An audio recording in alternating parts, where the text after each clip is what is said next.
स्वागत है दोस्तों आप सबका Vidyakul classes with Roshan sir में। चलिए, ये फिजिक्स का तीसरा चैप्टर जिसका नाम है मानव नेत्र वर्ग 10वां के लिए है। इसके पहले पार्ट 1 बता दिया गया है, आप उस वीडियो को देखिए। और ये तीसरा चैप्टर का पार्ट नंबर 2 है, पार्ट 2 है। तो आइए इसमें कुछ डिफिनेशन को हम देख लेते हैं। जैसे समंजन क्षमता, समंजन क्षमता। आइए समंजन क्षमता को देखते हैं। पहला डिफिनेशन है समंजन क्षमता, यानी मानव नेत्र के किसी वस्तु को साफ साफ देखने के लिए लेंस की फोकस दूरी बदलते रहता है। लेंस की फोकस दूरी बदलने की इस क्रिया को समंजन क्षमता कहते हैं। चलिए देखिए, ध्यान से समझिएगा। कहता है कि मानव नेत्र यानी जो हम लोग हैं, किसी वस्तु को साफ देखने के लिए क्या करते हैं, नेत्र की जो फोकस दूरी होता है उस फोकस दूरी को बदलते रहते हैं। क्या करते रहते हैं? बदलते रहते हैं। तो बदलने की इस क्रिया को ही समंजन क्षमता कहते हैं। जैसे मान लिया जाए कि ये जो मेरे हाथ में जो मार्कर है इसको यहाँ पे रख देते हैं, यू, ठीक है। यहाँ पे रखेंगे तो ये नेत्र है और ये वस्तु है। अब इस वस्तु को हमें साफ देखने के लिए यहाँ से यहाँ तो साफ दिखाई दे रहा है, ठीक है। और इसी वस्तु को अभी हम यहाँ पे रख देते हैं, ठीक है। यहाँ पे रख दिए तो पहले वहां था, अब ये वस्तु यहाँ है। तो इसे साफ देखने के लिए ये नेत्र लेंस की जो फोकस दूरी है यहाँ से यहाँ बदला, तो बदलने की इस क्रिया को क्या कहते हैं? समंजन क्षमता कहते हैं। कोई दिक्कत? चलिए दूसरा डिफिनेशन है स्पष्ट दृष्टि की न्यूनतम दूरी। स्पष्ट दृष्टि की न्यूनतम दूरी। हाँ, एक चीज और जान लीजिए, सामान्य नेत्र 25 सेंटीमीटर की दूरी पर रखी वस्तु को स्पष्ट रूप से देख सकता है, ठीक है। यानी जो स्वस्थ मनुष्य होता है, सामान्य नेत्र जो होता है वह न्यूनतम दूरी 25 सेंटीमीटर तक स्पष्ट रूप से देख सकता है और अधिकतम अनंत तक देख सकता है, ठीक है। तो यहाँ से आपको ऑब्जेक्टिव उठेगा कि स्वस्थ आंख की स्पष्ट दृष्टि की न्यूनतम दूरी कितनी होती है। तो स्वस्थ आंख की स्पष्ट दृष्टि की न्यूनतम दूरी 25 सेंटीमीटर होती है। यानी 25 सेंटीमीटर तक रखी वस्तुओं को जो है नेत्र साफ देख सकता है और अधिकतम अनंत तक देख सकता है, ठीक है। तो यहाँ से आपको पूछेगा तो कोई दिक्कत नहीं, आप बता दीजिएगा। चलिए अब हम समझेंगे स्पष्ट दृष्टि की न्यूनतम दूरी, ठीक है। तो जिस न्यूनतम दूरी तक नेत्र वस्तु को साफ देख सकता है उसे क्या कहते हैं? स्पष्ट दृष्टि की न्यूनतम दूरी कहते हैं। यानी जिस न्यूनतम दूरी तक मनुष्य किसी वस्तु को साफ देख सकता है, तो जिस न्यूनतम यानी कितना तक देख सकता है? 25 सेंटीमीटर तक। तो जिस न्यूनतम दूरी तक नेत्र वस्तु को साफ देख सकता है उसे क्या कहते हैं?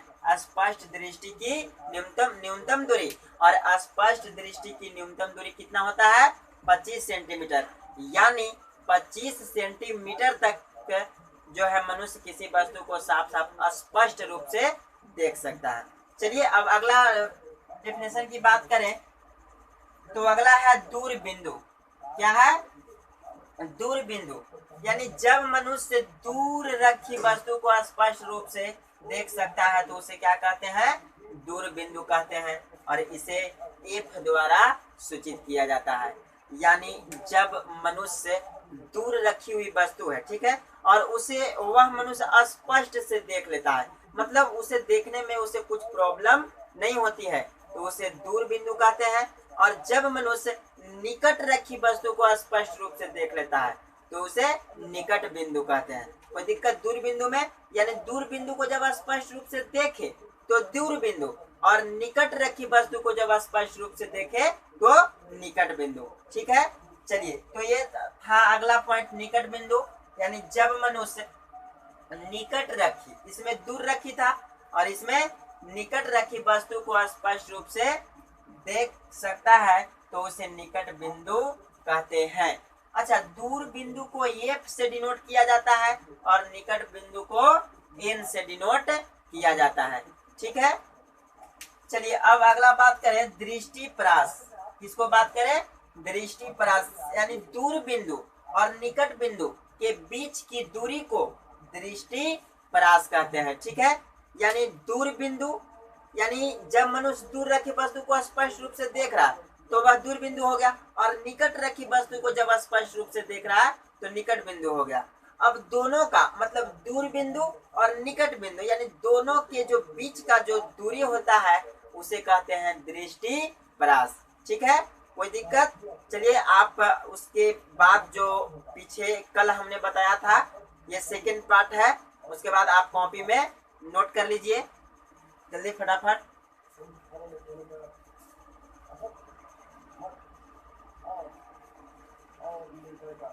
हो गया? चलिए अब हम आगे बात करते हैं।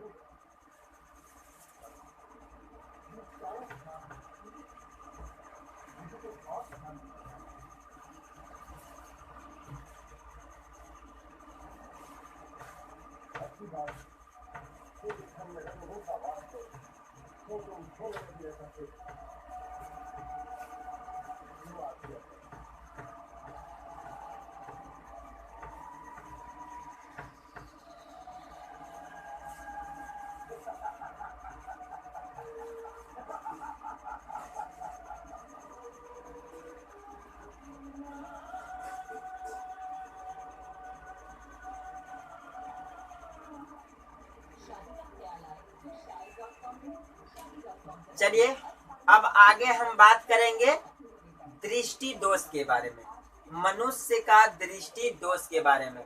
आप सुने होंगे कि किसी व्यक्ति का दूर की दिखाई देता है बट निकट की दिखाई नहीं देता है, और भी सुने होंगे कि कोई कोई व्यक्ति का निकट वाली वस्तु दिखाई देता है और दूर वाली वस्तु दिखाई नहीं देता है, और किसी का तो सुने होंगे कि न दूर का ही दिखाई देता है और न निकट का ही दिखाई देता है। तो ये दृष्टि दोष होता क्या? दोष यानी आंख में कुछ कारण हो जाना, दोष उत्पन्न हो जाना।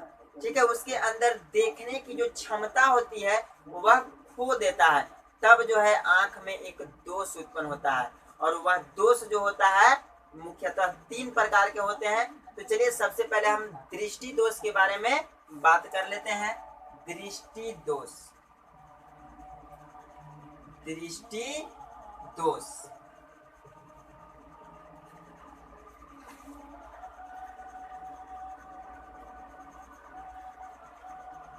कोई स्वस्थ मनुष्य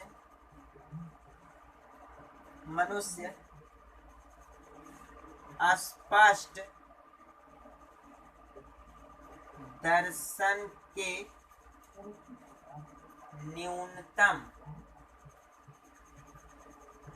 न्यूनतम दूरी से लेकर अनंत तक रखी वस्तु को देख सकता है,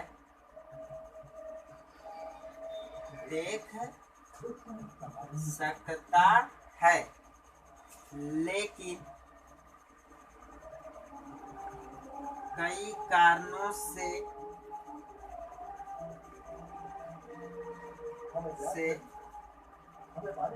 नेत्र स्पष्ट रूप से देखने की क्षमता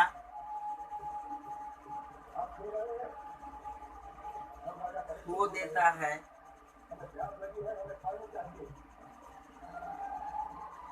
जिसे दृष्टि दोष कहते हैं। देखिए, दृष्टि दोष यानी आंखों में कुछ दोष उत्पन्न हो जाना, ठीक है, एकदम आसानी से समझ सकते हैं कि कोई बेचारा स्वस्थ मनुष्य है, एकदम ठीक ठाक उसे सब दिखाई दे रहा है, ठीक है, और अचानक उस व्यक्ति के अंदर दूर का वस्तु दिखाई नहीं देने लगता है, ठीक है, या ऐसा होता है कि निकट का वस्तु दिखाई नहीं देने लगता है, या तो ऐसा होता है कि ना दूर का ही दिखाई देता है और ना ही निकट का दिखाई देता है। तो आखिर उसके अंदर कुछ कारण हो गया होगा, या तो चोट लगी होगी जिसके वजह से आंख खराब हुआ होगा। तो चलिए आइए दृष्टि दोष को समझते हैं डिटेल से।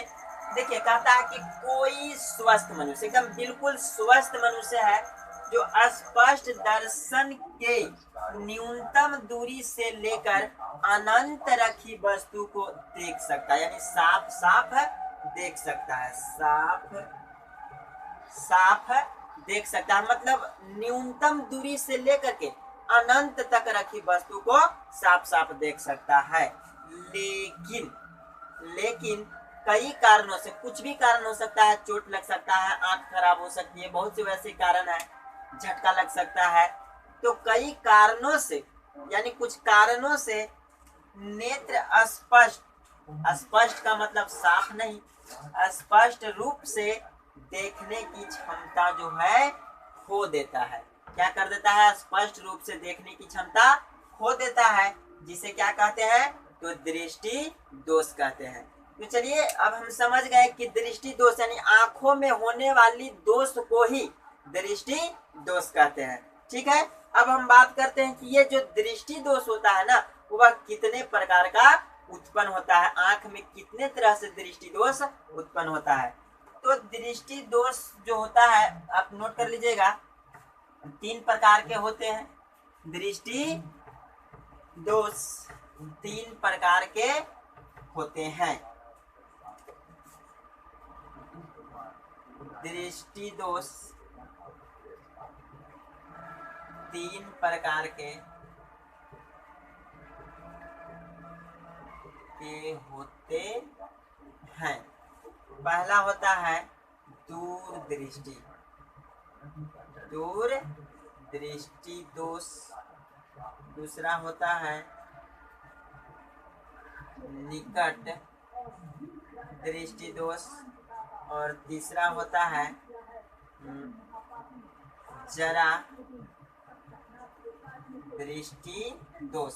एक दोष और होता है जिसका नाम है एस्टिग्माटिज्म, ये होता है एस्टिग्माटिज्म। ठीक है, ये चौथा दोष, लेकिन मुख्यतः हमें 3 ही दोष के बारे में पढ़ना है। तो दृष्टि दोष कितने प्रकार के होते हैं?